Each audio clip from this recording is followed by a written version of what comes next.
Les mitzvot et l'antidépresseur.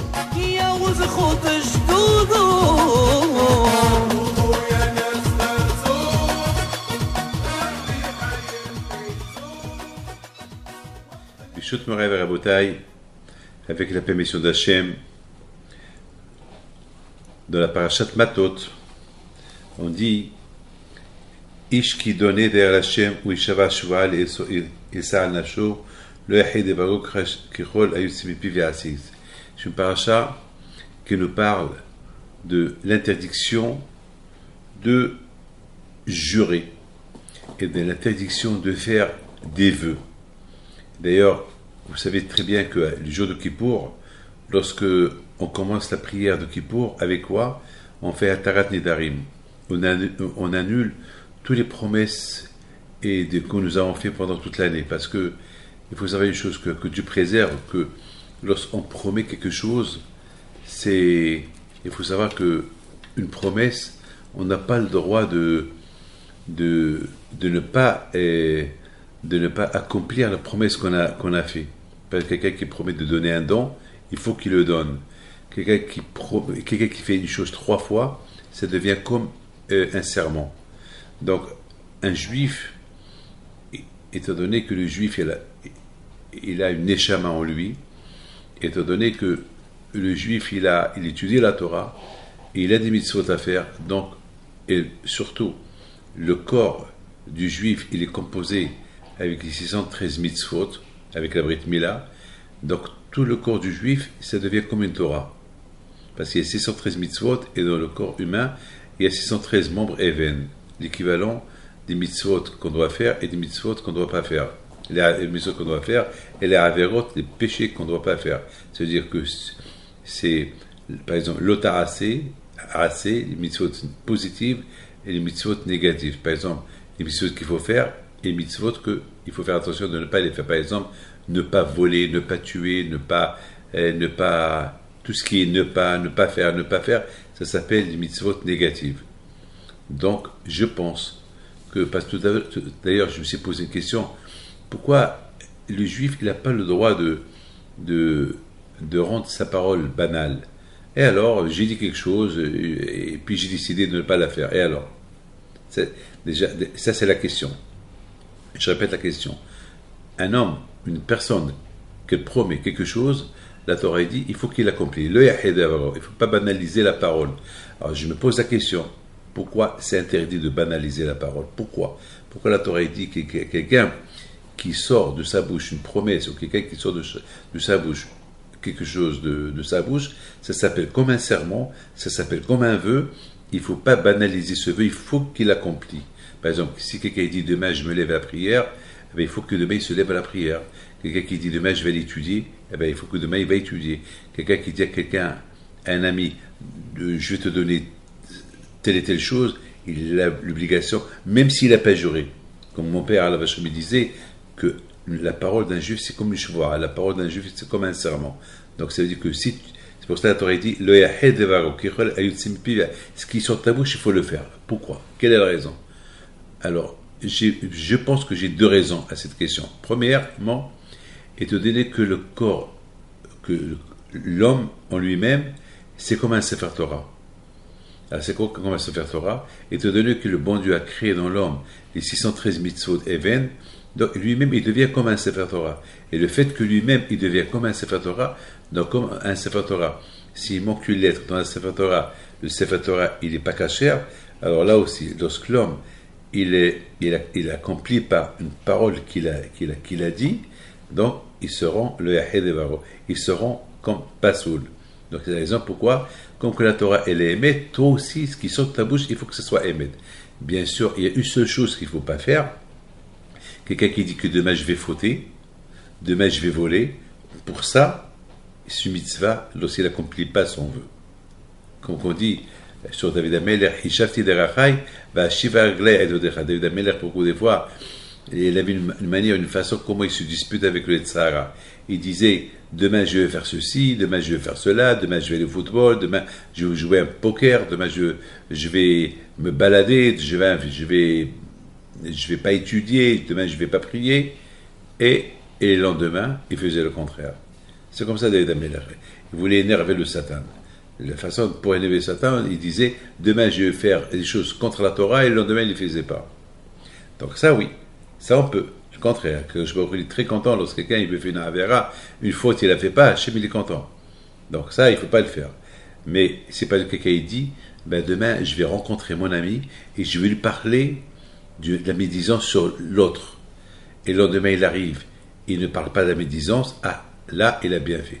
Mais si quelqu'un il promet à faire une bonne chose et qu'il ne la fait pas, là c'est pas bien, il fait une faute parce que un juif, tout ce qui sort de sa bouche, il doit le faire. Pourquoi? Parce qu'un juif c'est comme un Sefer Torah. Et comme un Sefer Torah, si mot qu'il est dans un Sefer Torah, le Sefer Torah il n'est pas caché, de même, un juif qui promet une promesse de faire une bonne chose et qu'il ne la fait pas, c'est comme si on allait enlever cette mitzvah de la Torah. Et c'est la raison pourquoi, Hachem il dit que celui qui promet une promesse, que celui qui dit n'importe quoi à faire, il ne faut pas qu'il banalise la parole qu'il a décidé de faire, il faut la faire. Mes amis, il faut savoir une chose, que j'ai vu dans un livre, Amarot et Horot, il dit comme ça, il apporte des livres de Hachamim. Il dit que lorsqu'un homme il voit qu'il a envie de faire teshuva, il veut se renforcer dans sa émouna, mais il voit que sa teshuva elle passe pas. Voilà, d'un côté, il veut faire teshuva, il veut retourner à Dieu, mais il voit que c'est dur pour lui. Il voit que c'est dur pour lui de faire teshuva. Alors, donc, qu'est-ce qu'il faut faire? Bien sûr. Alors, il dit comme ça. Alors, il dit que 100%, la raison pourquoi il n'arrive pas à faire teshuva, c'est dur pour lui de faire teshuva, c'est parce que il a dû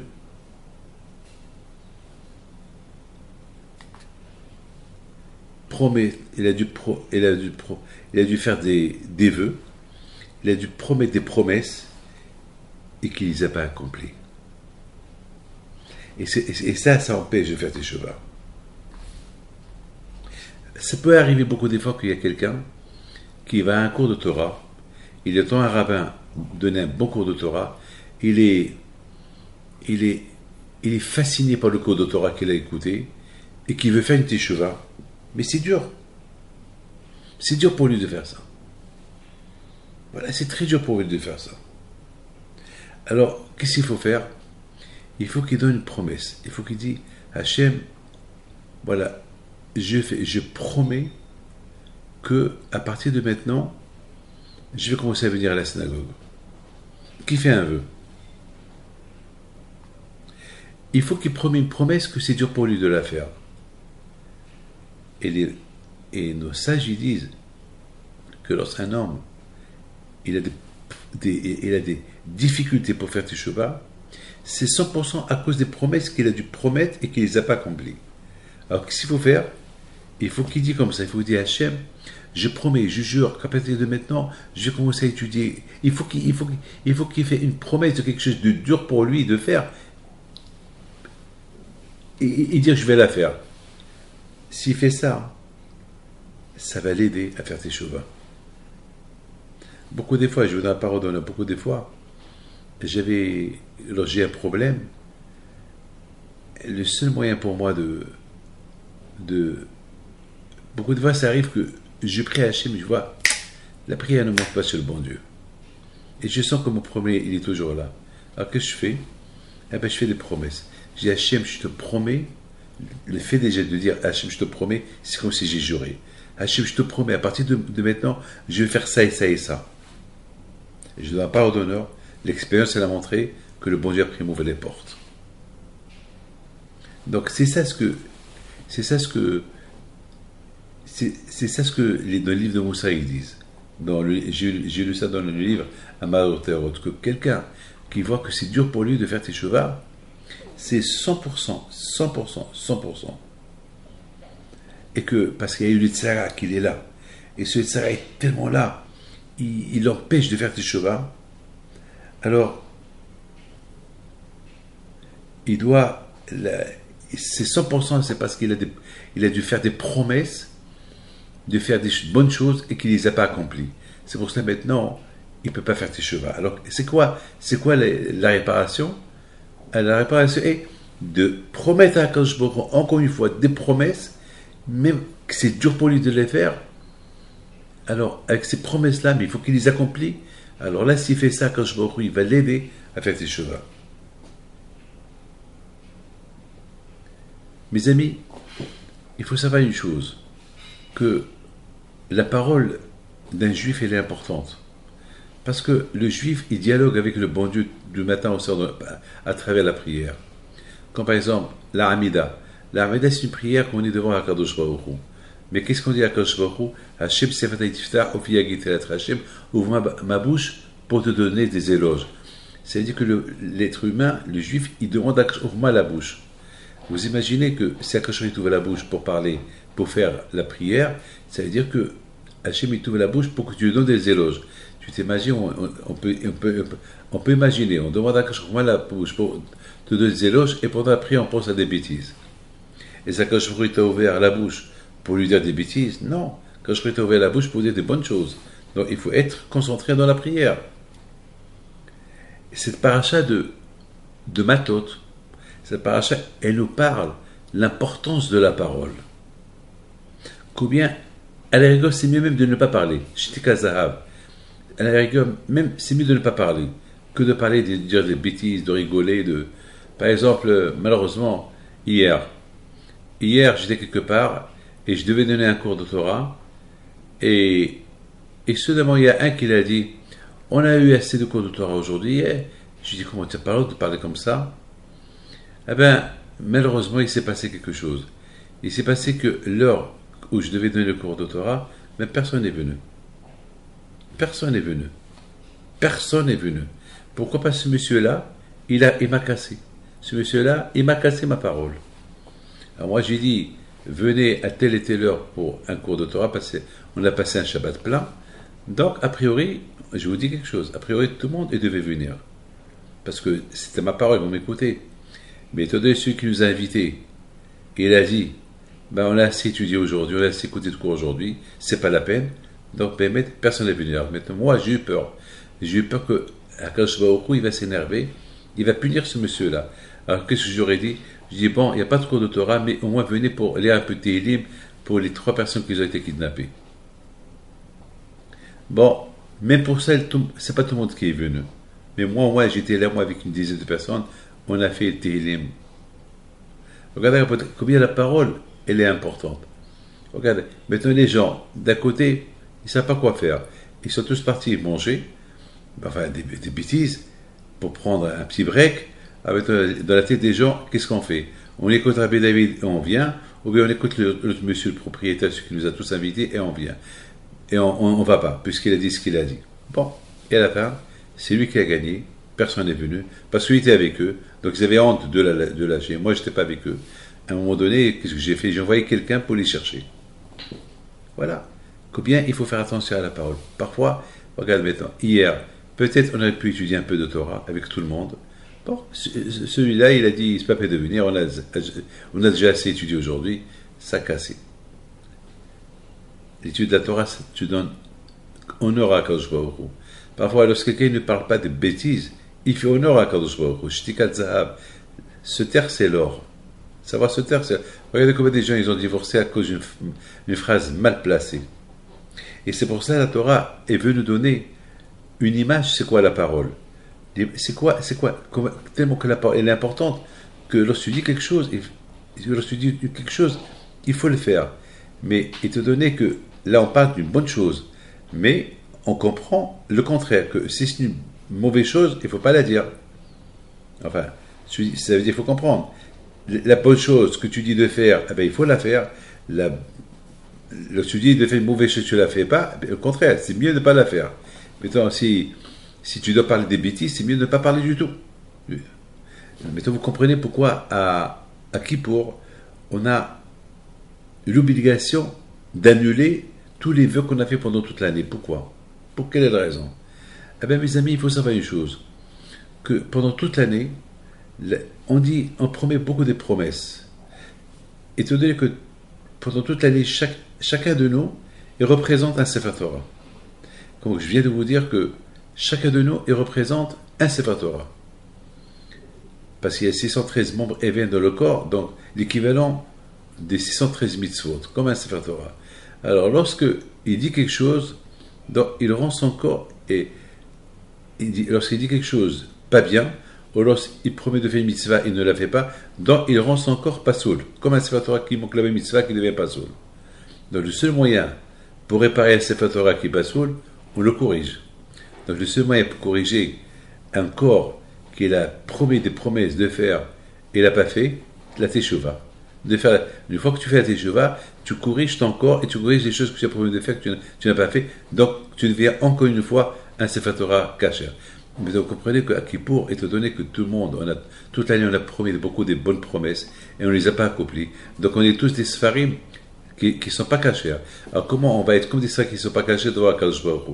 Alors, qu'est-ce qu'on fait? On annule toutes les paroles qui sont sorties de notre bouche. On annule tous les vœux qui sont sortis de notre bouche. Donc, on devient comme un Sefer Torah kasher avant Kippour. Là, on peut prier à Akadosh Baruch Hu. Comment on peut prier devant Akadosh Baruch Hu si nous-mêmes, on n'est pas cachés devant Akadosh Baruch Hu? Donc, la seule façon d'être caché devant Akadosh Baruch Hu, c'est la teshuva. La teshuva, on fait pénitence, et en même temps, on annule toutes les choses qu'on a dit de faire, et on n'a pas fait. Toutes les mauvaises choses qu'on ne devait pas faire, qu'on les a fait. Donc, avec ça, on fait teshuva, et la teshuva, c'est la plus belle chose. La plus belle chose, teshuva, pour que Be'ez Hashem, notre teshuva peut être accepté jour qui pour.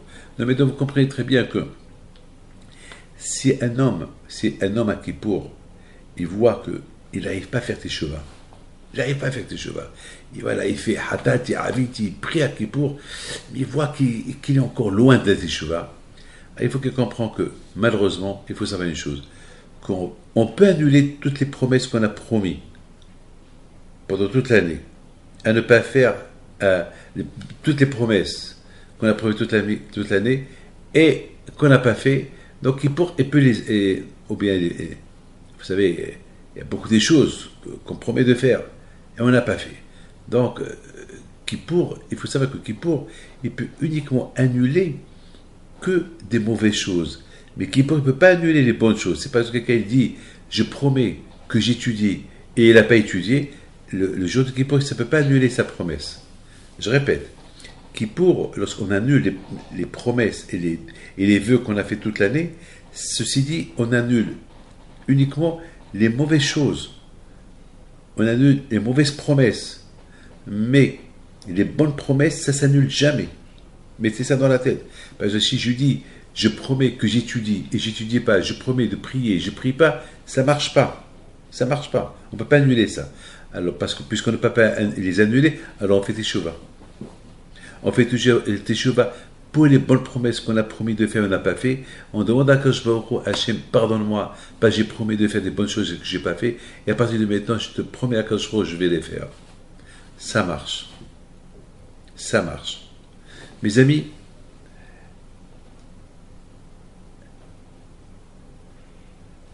Hachem, lorsqu'il a créé l'homme, c'est écrit Vaipach be'apav Oahaim. Akadosh Baruch Hu, il a soufflé dans Adam Arishon, il lui a donné la force de parler. Comme ça, ils expliquent Hachamim. Ruach melalala. Il y a ceux qui disent que Hachem il a ancré en lui l'âme juive, l'âme, une étincelle de Akadosh Baruch Hu. Il y a ceux qui disent non. Il a ancré dans l'homme la force de parler. Ça veut dire, vous avez bien vu tous les animaux, ils ne peuvent pas parler. Mais l'être humain, il peut parler. C'est ça.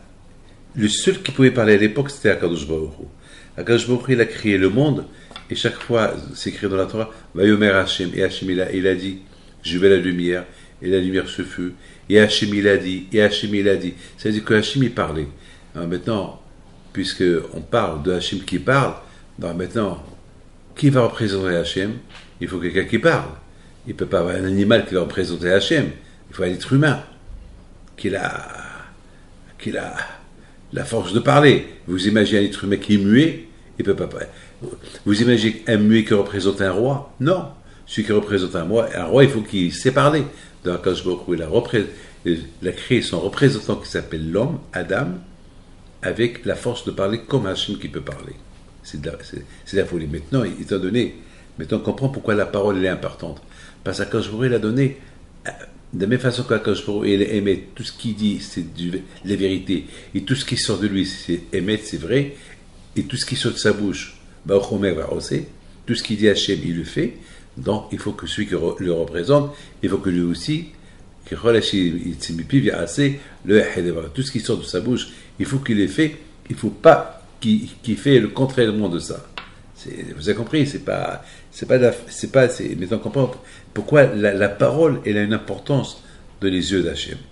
Malheureusement, Rabotai, il faut savoir une chose. Combien de gens aujourd'hui promettent des promesses, on train de sa femme. Pourquoi? Il y a beaucoup de divorces. Pourquoi? Parce que l'homme promet à sa femme des promesses, ou la femme promet à son homme des promesses. Et malheureusement, ces promesses ne sont pas malheureusement respectées. Et après, voilà. On dit la parole, ça vaut de l'or. Beaucoup de gens, parce qu'ils ont promis des promesses, et pour ne pas banaliser leurs paroles, ils ont tout perdu. Parce que la parole, c'est la parole. La parole, c'est la parole. Tu peux pas. Il y a Vedober Emet Milebavou, David Ameler. David Ameler, il dit non seulement que la parole qui sort de ta bouche, il faut la respecter, elle a une grande valeur, mais même la parole que tu penses dans ton cœur ou dans ta tête. Parce que tu penses, tu parles pas, tu dis à personne. Et que tu penses, tu dis. Je vais faire une bonne mitzvah. Le fait que tu as pensé de faire une bonne mitzvah, il faut la faire. Il faut la faire, même que tu ne l'as pas dit. C'est vrai que tu l'as pensé. Même de la pensée, il faut être émet. Pourquoi? Parce que, c'est quoi être émet? C'est quoi être juste, être vrai? Être vrai, c'est pas que dans la parole. Être vrai même dans c'est pas que devant les gens, tu es émet. Pour te montrer, comme ça tout le monde il dit ce monsieur c'est un vrai monsieur. Non, même entre toi et le bon Dieu, lorsque tu es seul, tu penses, tu n'as pas avec qui parler, et que tu penses, tu dis demain je vais faire un don, demain je vais faire ceci, demain je vais me lever la prière. C'est des pensées que tu penses. Et il faut les respecter parce que le fait que tu les as pensées, Hachem connaît ta pensée. Et puis Hachem connaît ta pensée, donc tu ne peux pas mentir avec ta pensée. Donc il faut le faire. Il faut le faire. C'est la raison pourquoi il dit un homme, il ne faut pas qu'il banalise. Le moyahel, si on calcule le moyahel, c'est le chiffre 48. Et c'est quoi le chiffre 48? Vous savez que 48, c'est la Torah.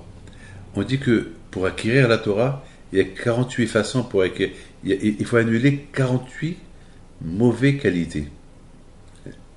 Parmi les 48 mauvaises qualités, c'est l'orgueil, c'est le kavod, c'est la haine, etc., etc. Il y a 48 choses. Ils sont tous écrits dans Pekah Avot.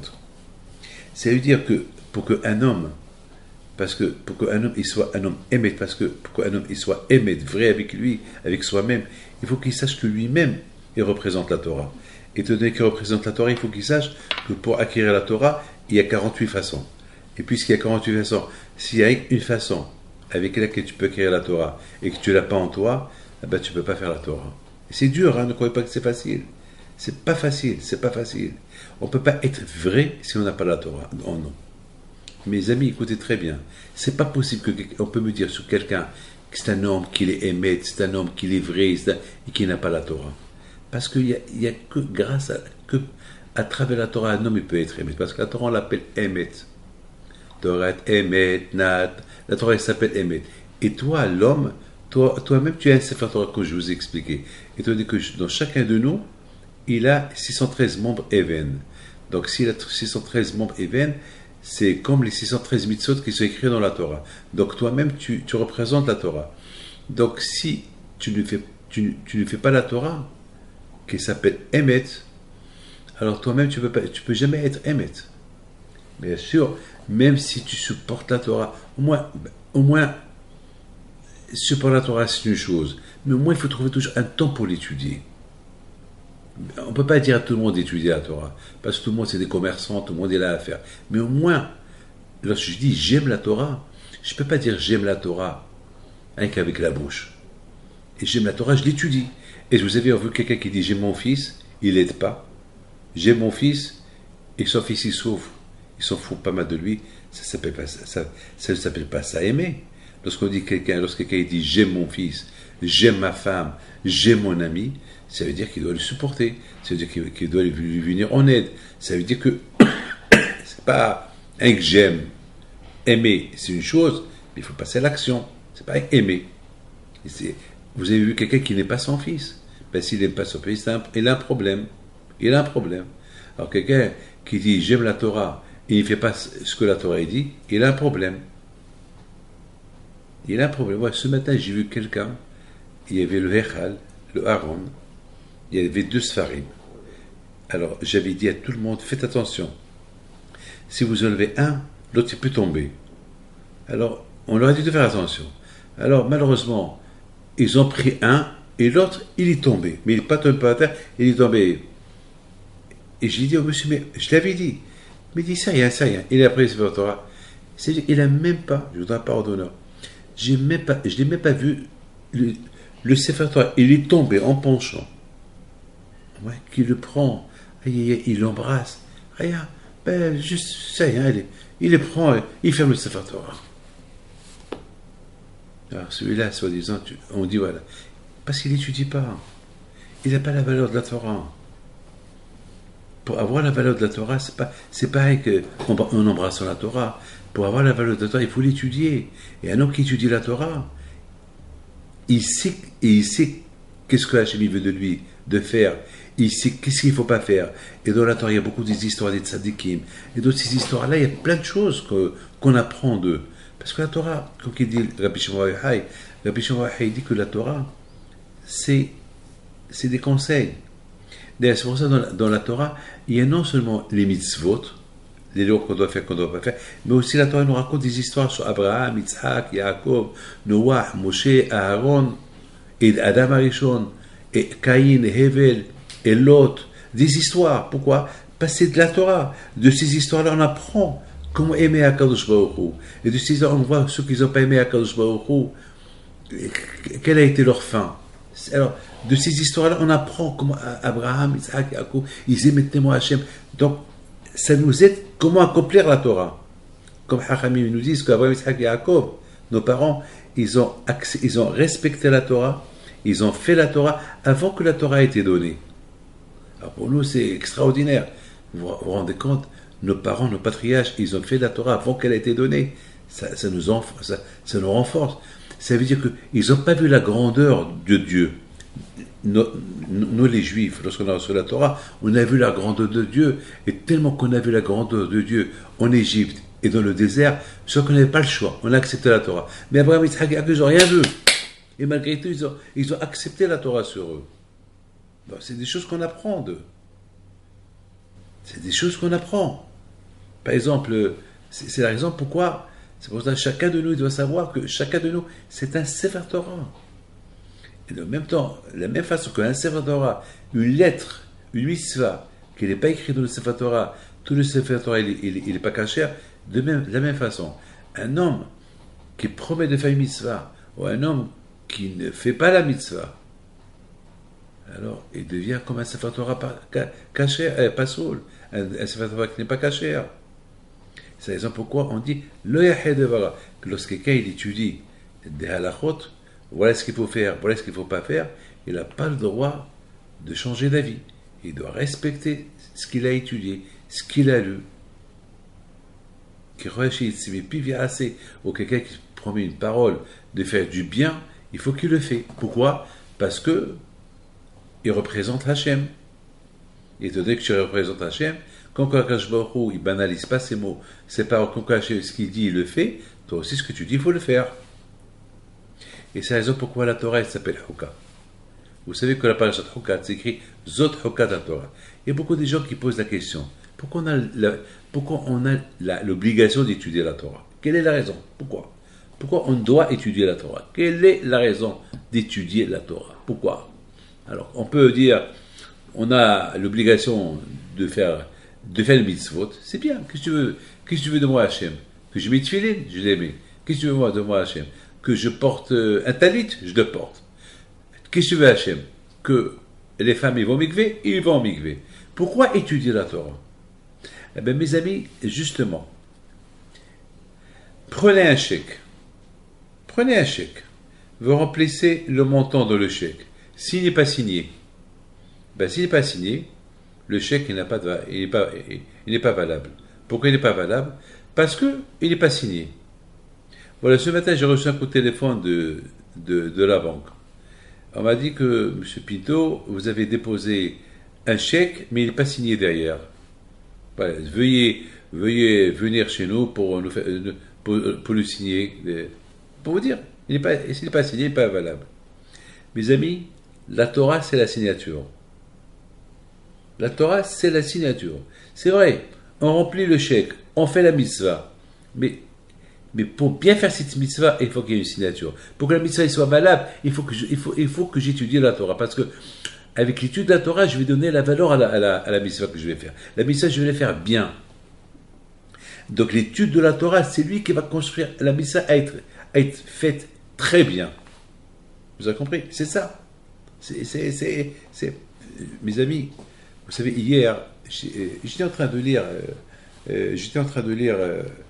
ce livre-là, Amarot et Orot, et j'ai lu quelque chose d'extraordinaire. J'ai beaucoup aimé ce que, par exemple, j'ai lu à propos de Moshe et Aaron. À propos de Moshe et Aaron.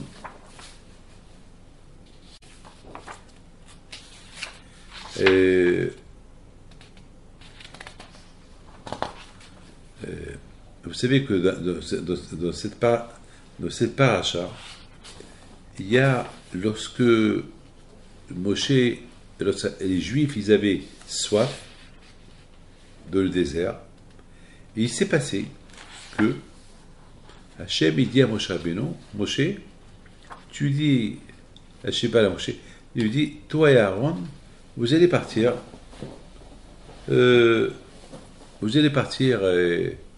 et parler au rocher. Il dit au rocher, qui vous donne de l'eau? Vous avez compris? Ok. Moshe Rabbeinu alav shalom, il va, il trouve le rocher, et d'après Chachamim, Moshe a parlé au rocher. Moshe il a parlé au rocher. Mais le rocher n'a pas répondu. Qu'est-ce qu'il fait? Moshe prend le bâton, il le frappe, bam, bam, bam. Il le frappe. Après 2 fois, le rocher il a donné de l'eau. Alors, Akadosh Baruch Hu était en colère, il dit à Moshe Rabbeinu, parce que vous n'avez pas fait ce que je vous ai dit de faire, alors vous n'allez pas rentrer en Israël, vous n'allez pas accompagner les Juifs en Eretz Israël. Voilà. Alors maintenant, il y a une question qui se pose. Attends. La Torah est dit, Hachem dit à Moshe Rabbeinu, parce que vous n'avez pas cru en ma parole, alors vous ne rentrez pas en Israël. Parce que moi je vous ai dit de parler et vous avez frappé. Alors la question qui pose, attends, est-ce qu'on peut imaginer que Moshe Rabbeinu il ne croit pas dans la parole de Dieu? Mais Moshe Rabbeinu c'était l'homme de confiance de Akadosh Baruch Hu. Combien de fois Moshe Rabbeinu a donné sa vie pour Am Israël? Moshe Rabbeinu, la Torah, elle porte son nom. Chaque mitzvah qu'on dit, on dit Torah Tziva Lanu Moshe, c'est la Torah de Moshe Rabbeinu. Comment? Mettons, on va dire que Moshe Rabbeinu n'a pas eu confiance en Dieu, il n'a pas eu la émona en Dieu, parce que lui qui frappe, lui qui parle, il frappe. Non. Et parce qu'il a frappé, il n'a pas parlé, tu vas le punir de cette punition, et tu crées dans la Torah qu'il n'avait pas l'émona en Dieu. Pourquoi le pauvre Moshe Rabbeinu, il a reçu cette punition-là? Quelle est la raison? Attends, et en plus, Akadosh Baruch Hu, il fait honte à Moshe et à Aaron devant tout le monde pour une chose qu'il a. Bon, c'est vrai, peu importe qui parle au rocher ou qui frappe le rocher. Bon, est-ce que les bénis d'Israël, ils sont conscients? Est-ce qu'ils vont juger Moshe Rabbeinu ou le qui parle, il frappe? Non. Alors pourquoi cette punition-là? Je ne comprends pas pourquoi cette punition-là. Et en plus, la belle question est que Hachem, il dit à Moshe Rabbeinu, Ya'an le ematembi. Il parle à Moshe et à Aaron. Mais la parole, c'est Moshe qui a frappé, c'est pas Aaron. Pourquoi le pauvre Aaron? Pourquoi Hachem il a inclus Aaron avec Moshe? Parce que vous deux, vous n'avez pas cru en moi. Mais Aaron, il n'a rien fait. Aaron, c'est quelqu'un qui l'accompagnait. Moshe. Hachem, il a dit à Moshe, toi et Aaron, allez-y, parlez au rocher. Eh bien, Moshe, avec ce qu'il fait, il frappe le rocher. C'est pas Aaron qui a frappé le rocher. Donc pourquoi les deux ils sont punis? Que Moshe soit puni, mais pourquoi Aaron? Mes amis, écoutez bien ce que je vais vous dire. La réponse que je vous donne. De là, on apprend une chose extraordinaire. De là, on apprend Zot Hokata Torah. C'est ça la loi de la Torah. La loi de la Torah. Écoutez bien, je vous en prie, écoutez ce que je vais vous dire. C'était important pour le bon Dieu que le peuple juif y voie qu'est-ce que la parole de Moshe peut faire. Hachem dit à Moshe Rabbeinu, Moshe, jusqu'à maintenant, chaque fois que j'avais besoin de toi, tu étais l'intermédiaire entre moi et les bénis Israël. Je te dis aux bénis Israël des choses et tu leur dis, ils le font. Mais maintenant, je veux que tu leur montres que même le rocher, il écoute ta voix, il va écouter ce que tu vas lui dire. C'est important pour moi que les bénis Israël ils sachent que c'est pas que les coups qui marchent. C'est pas parce que une fois Hachem a dit à Moshe Rabbeinu de frapper le rocher pour donner de l'eau. Je veux que les bénis Israël ils sachent. C'est pour ça que je dis à Moshe Rabbeinu, prends avec toi le bâton. C'est pas prends le bâton et frapper. Tu prends le bâton, comme ça les juifs ils vont voir. Voilà, le bâton est dans tes mains. Ils vont croire que tu vas frapper le rocher que tu as fait il y a 40 ans, que tu as frappé un rocher pour qu'il donne de l'eau. Là, ils vont voir que le bâton il est dans tes mains, mais tu ne frappes pas le rocher, mais tu parles au rocher. Il faut qu'ils sachent c'est quoi la parole d'un tzaddik. Que la parole d'un tzaddik, même s'il parle au rocher, à la pierre qui s'appelle domem, qui ne bouge pas, qui ne parle pas, tu prends une pierre, tu la laisses quelque part, et elle va rester là-bas des milliards d'années, elle ne va pas bouger de là-bas. Eh bien, il faut que le peuple juif y voie c'est quoi la parole d'un tzaddik. Que la parole d'un tzaddik, elle fait de l'effet. Que même avec sa bouche, il peut changer le monde. Et surtout venant de moi, c'est moi qui te dis de parler au rocher. Donc, tu vas transmettre ma parole à moi, Hachem. Écoutez, ma parole, je te la transmets dans ta bouche, et toi, tu vas parler au rocher de ma part, dans l'eau. Voilà. Mais maintenant, Moshe Rabbeinu, c'est ça la faute qu'il a fait. Il a frappé le rocher comme la première fois. Et là, Akash Baruch Hu était un peu en colère. Parce que moi, Hachem, il dit à Moshe Rabbeinu, Moshe, Zot Hokat Torah, ça veut dire que lorsque je dis quelque chose, il faut le faire. Ce qui sort, lorsque je te dis, moi, j'ai quelque chose, c'est de la Torah. Ne cherche pas de dire pourquoi ça, pourquoi ça, pourquoi. Il n'y a pas de raison. La parole d'Hachem, elle n'a pas de raison. Lorsque Hachem, il dit, il faut faire ça, il faut faire ça. Il n'y a pas de raison pourquoi on ne peut pas chercher d'autres solutions à part les choses de la Hachem, les pensées d'Hachem, ils sont au-delà de notre sagesse. Si Akash Baruch Hu, il dit à Moshe, je veux que tu parles, alors Hachem, il a des raisons, c'est raison. Pourquoi il veut que Moshe, il doit parler au rocher, et non pas le frapper.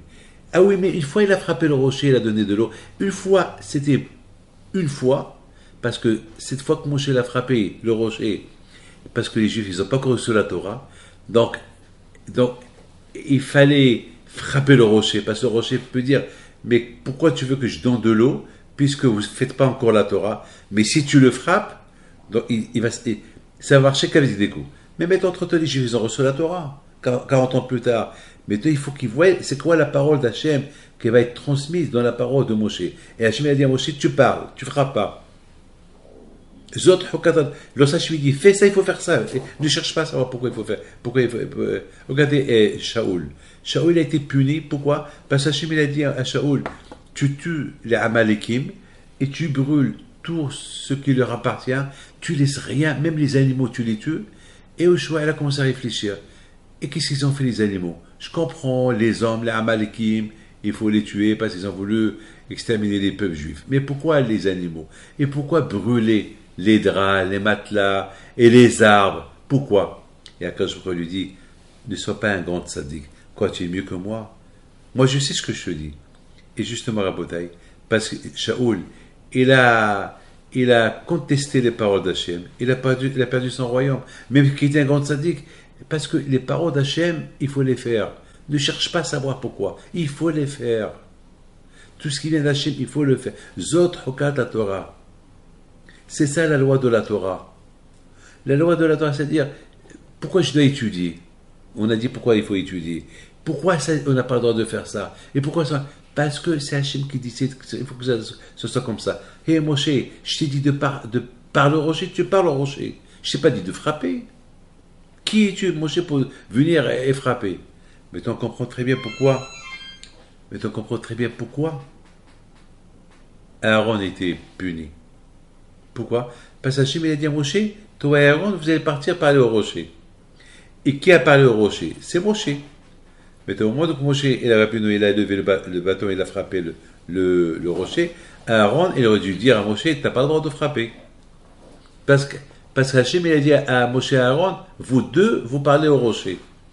Donc, ça veut dire que Aaron il avait le droit de dire à Moshe, ne frappe pas, tu parles. Au moment où Moshe il a levé le bâton pour frapper, Aaron tout de suite il aurait dû dire, arrête. Non.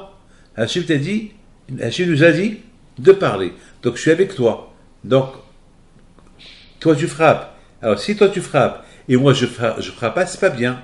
Donc il faut que les deux en frappent. Étant donné que c'est toi qui as le bâton, moi je n'ai pas le bâton, alors les deux on va parler. Et Moshe il n'a pas écouté, il a frappé. Donc le fait qu'Aaron il n'a pas arrêté Moshe, donc lui aussi il était dans le coup. Donc les deux ils ont été punis.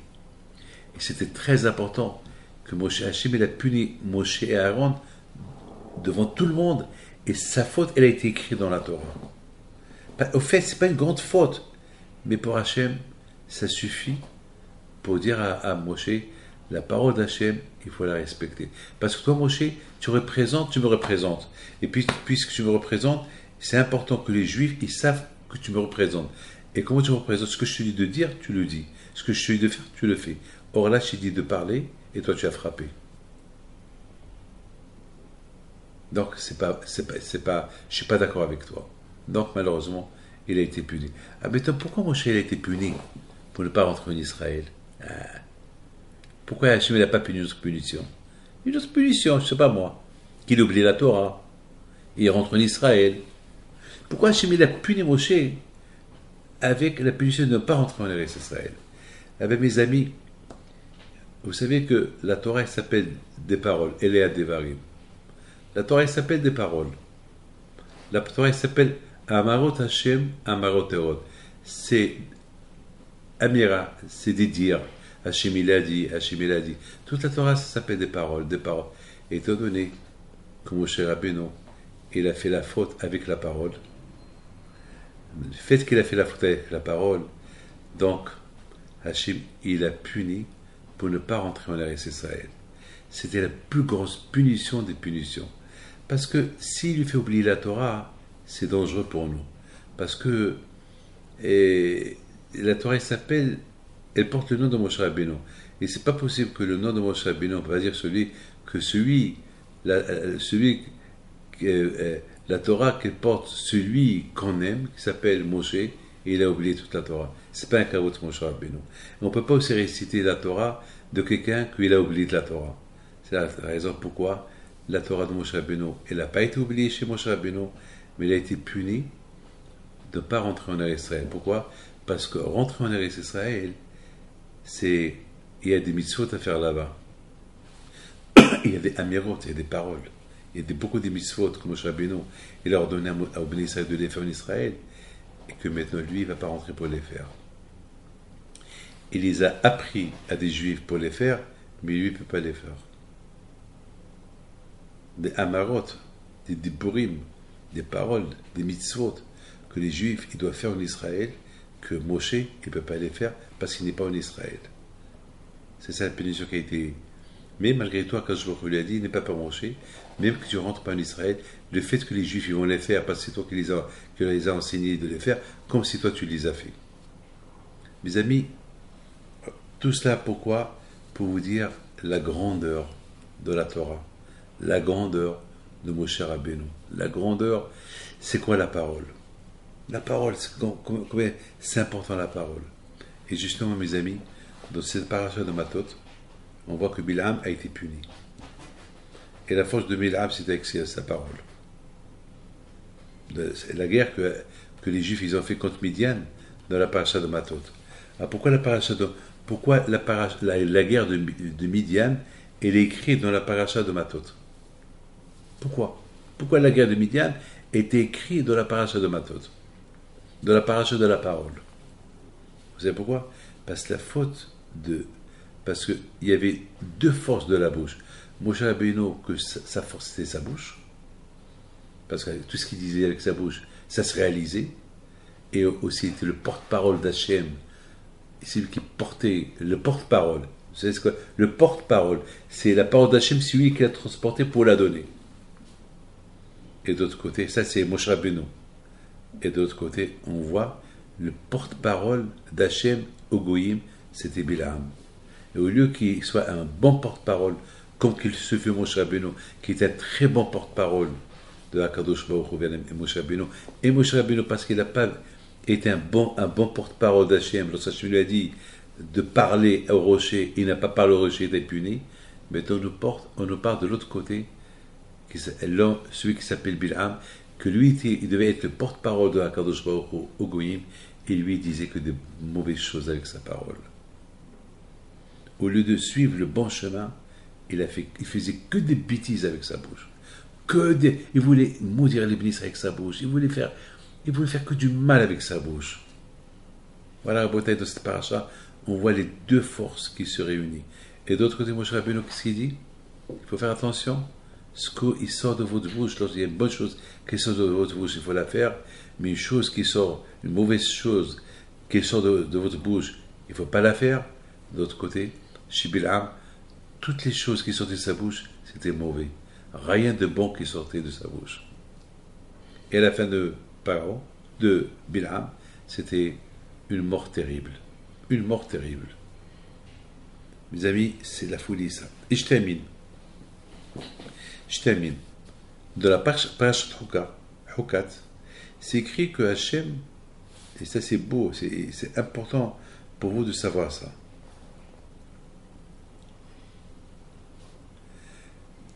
C'est écrit, Vaïdaber Hachem et Moshe et Aaron est mort. Que Hachem il parle à Moshe et à Aaron. Et il lui dit, Zot Hukat Torah Hachem est mort. Daber. Alors, cette paracha de la vache rousse, a priori, elle a été dit à Moshe et à Aaron. Mais or, dans la Torah, on voit que Hachem, il s'adresse que à Moshe. Alors, Hachem, il parle à Moshe et à Aaron, mais on dirait que Hachem, il s'adresse qu'à Moshe. Puisqu'il dit, Daber el Israël elecha. Et la Torah, il aurait dû dire, Daberu, parler au Bnei Israël. Pas les deux, un seul. Mais là, Hachem, il parle à Moshe et à Aaron, et après, Hachem, il parle qu'à Moshe Rabbeinu. Il dit, toi, Moshe Rabbeinu, il parle à lui seul. Alors, pourquoi la Torah commence avec la parole que Hachem, il parle à Moshe et à Aaron? Et après, Hachem, il dit à Moshe Rabbeinu, toi, Moshe, tu parles. Hachem, il parle à Moshe et à Aaron, et après, au lieu il leur dit toute la paracha de Hukat, de la paracha de la vache rousse, et après, c'est comme par exemple, moi, je parle à deux, et en parlant à deux, je parle à deux, j'appelle deux personnes et je parle à un. C'est pas logique. C'est pas logique. Et la grande question se pose, pourquoi c'était El Hazar qui devait brûler la vache rousse? Voilà. Pourquoi El Hazar? Vous savez qu'est-ce que j'ai pensé? Sur ça, j'ai pensé quelque chose d'extraordinaire. Sur ça, j'ai pensé, aïe, aïe, aïe, combien on doit se faire attention avec l'éducation des enfants. Akadosh Baruch Hu, il parle à Moshe et à Aaron. Il s'adresse à eux. Il s'adresse à eux. Pour Hachem, Moshe et Aaron, c'était les deux tzadikim de la génération. C'est eux qui représentaient Hachem dans le désert pendant 40 ans. Il parle à eux. il leur dit toute la paracha de Paraduma. Et Aaron, il écoute. Mais Hachem, après, il dit à Moshe, mais il n'y a que toi seul qui doit donner mon message. Alors, qu'est-ce qu'il faisait Aaron de côté? Aaron de côté, c'est de la folie ce que je vous dis. De là, on voit que,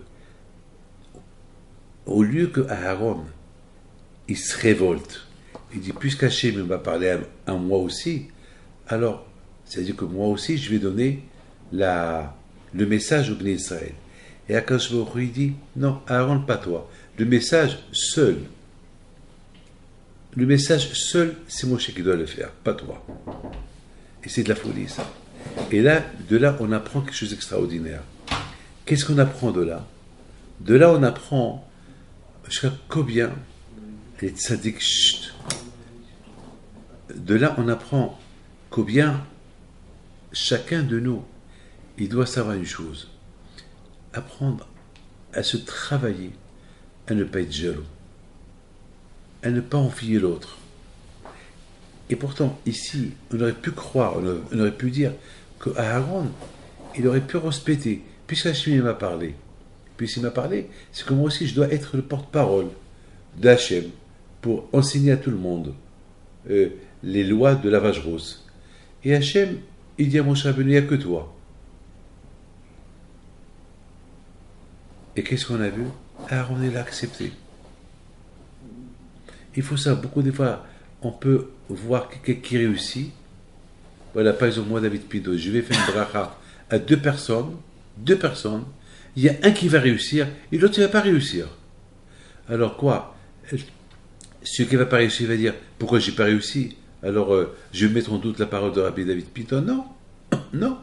Hachem, il veut que c'est toi et pas toi. C'est tout. C'est vrai. C'est ça, c'est la raison pourquoi la Torah, elle parle aux deux, et après, il y a un seul qui doit faire le message. C'est pour combien, comme je vous ai dit tout à l'heure, que la Torah, c'est des conseils. C'est-à-dire que c'est pas tout le monde qui peut réussir. C'est Hachem qui décide qui va réussir, qui ne va pas réussir. Voilà, la parole a été donnée à deux, il y a eu un qui va être le porte-parole. Pourquoi? Alors pourquoi tu m'as parlé moi aussi? Parce que je voulais que tu saches, mais je ne veux pas que tu parles. C'est tout. C'est tout. Ça, c'est des choses de Akadosh Baruch Hu. Il ne faut pas qu'on rentre dans les détails de Akadosh Baruch Hu. Et beaucoup de fois, il y a des gens qui viennent chez moi et me disent pourquoi j'ai pas de la chance, pourquoi l'autre il a de la chance, pourquoi, combien de fois je fais ça. C'est Hachem qui décide. Qui réussit pas. C'est Hachem qui décide. Ah ben toi, pourquoi il y a le hasard? Eh ben mes amis, eh bien justement, je pense, écoutez bien ce que je vais vous dire. Écoutez bien. Eh bien justement, Akadosh Baruch Hu, lorsqu'il a vu, lorsqu'il a parlé avec Moshe et Aaron, et après, Akadosh Baruch Hu, il s'adresse qu'à Moshe Rabbeinu seul. Akadosh Baruch Hu, il donne récompense à Aaron. Ce Aaron qui a écouté la parole d'Hachem, et qui l'a pas respecté. Comment je réécoute la parole d'Hachem, au lieu que je serai le porte-parole d'Hachem, et je diffuse la parole d'Hachem à tout le peuple, et voilà, qu'est-ce qu'il voit Akadosh Baruch Hu? Qu'est-ce qu'il voit? Il voit qu'Akadosh Baruch Hu, il dit à Moshe Rabbeinu, toi seul, tu sauras le secret de la vache rousse, et pas Aaron. C'est de la folie, ça. Je vous donne un parole d'honneur, c'est de la folie. C'est-à-dire que Akadosh Baruch Hu, il met en épreuve à Aaron, une épreuve terrible. Et vous savez que les raisons de la vache rousse, personne ne la connaît. Il n'y a que Moshe Rabbeinu seul qui la connaît. Même Shlomo Meler, il ne connaissait pas la raison de la vache rousse. Tout le temps que Aaron, Shlomo Meler, il voulait comprendre la raison pourquoi la vache rousse, il purifie les impurs, et les impurs, ils devenaient tamés, il voulait savoir pourquoi. Et Hachem, il a dit à Shlomo Meler, même que tu as tout compris, c'est là, je ne peux pas la comprendre. Il n'y a que Moshe Rabbeinu seul qui la comprend. Imaginez-vous le pauvre Aaron. Aaron, il est debout avec Moshe. Il entend qu'Hachem, il lui parle. Il leur dit aux deux la mitzvah de Paraduma. Et Hachem, après, il dit à Moshe Rabbeinu, toi seul, je te dis la raison pourquoi la Paraduma, et lavage rousse, les cendres de lavage rousse, ils purifient les impurs, et ceux qui la brûlent, qui sont purs, ils vont devenir impurs. Toi, ce je te donner la raison. Aaron aurait pu dire, alors pourquoi tu me parles? Et Aaron, il n'a pas posé de question. Aaron, il aurait pu dire à Hachem, alors pourquoi? Non seulement tu me parles, croyons que je vais transmettre ta parole au Bnei Israël, et croyons que je vais connaître aussi le secret de Paradoma, et là, il y a que Moshe Rabbeinu qui ne la connaît pas. Moi, pourquoi? Il n'a pas dit ça. Il ne s'est pas posé de question. Alors quand il a dit, puisque tu ne te poses pas de questions, et tu acceptes ma parole, alors Aaron, ta récompense est que c'est ton fils qui va brûler la vache rousse. C'est lui qui va la brûler. Ton propre fils. C'est qui va être le premier à brûler la vache rousse. Une fois qu'il va la brûler, donc, il va rentrer dans l'histoire. Le premier qui a permis à tous les impurs d'être purs avec les sorts de Paradoma, c'est qui? C'est Elazar. Voilà mes enfants. Donc, de tout cela, on a compris la grandeur de la parole. Vous imaginez, mes amis, que Aaron, connaissant c'est quoi la parole de Dieu, être le porte-parole d'Hachem, et Hachem lui dit, tu écoutes ma parole, mais c'est pas toi qui vas être le porte-parole. C'est Moshe qui va être le porte-parole pour cette mitzvah-là, de Paradoma. Et lui, il ne respecte pas. Il écoute. C'est ça. Combien on doit être grand. Des choses qu'on apprend de ces parachutes-là.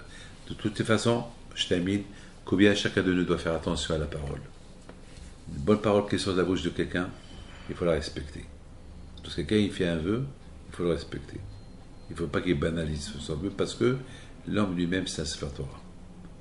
Que le bon Dieu protège et vous donne la santé et la Nishmat Frecha Bat Hana. Alors, les Nishmat Frecha Bat Hana, que Shiti Nishmata Began Eden, les Nishmat Frecha Bat Hana Daon, la mère de Gavi Daon, et Yeratzon, que sa Nishama soit Gan Eden Kinagatzon. الحرب